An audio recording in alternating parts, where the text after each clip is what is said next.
Kamusta mga maka-full court? Sobrang nasaktan si Anthony Davis sa ginawang trade ng Lakers kahapon kung saan gumulantang sa mundo ng NBA matapos inanunsyo ng insider na si Shams Charania na si Anthony Davis ay na-trade na ng Los Angeles Lakers patungong Dallas Mavericks. Kapalit niya ay si Luka Doncic, Maxi Kleber at Markieff F. Morris habang isinama rin ng Lakers si Max Christie at isang future first-round pick sa trade deal.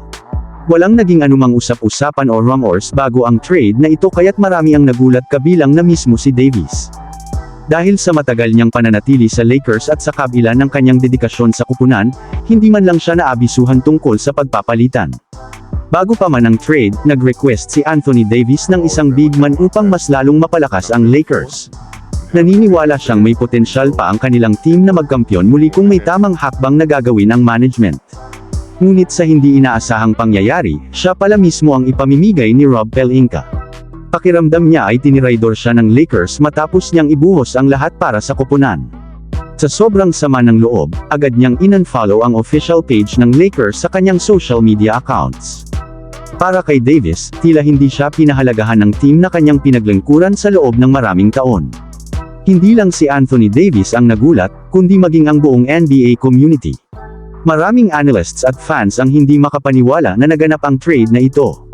Isa sa mga nag-react ay si Bam Adebayo, na nagbiro pang baka may ibang humawak sa cellphone ni Shams Charania dahil hindi siya makapaniwala sa balita.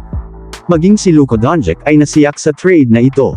Hindi niya inasahan na ipapamigay siya ng Dallas Mavericks matapos niyang pangunahan ng team sa NBA Finals noong nakaraang season.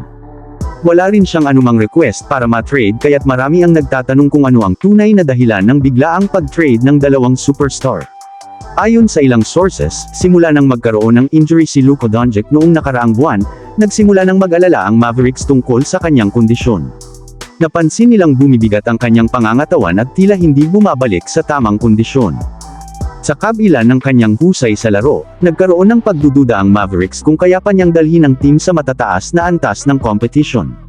Dahil dito, nagdesisyon ang Mavericks na i-trade na lamang siya habang mataas pa ang kanyang trade value kapalit ng isang elite big man na tulad ni Anthony Davis. Sa kabila ng emotional na epekto ng trade, unti-unti nang tinatanggap ni na Anthony Davis at Luka Doncic ang kanilang bagong realidad.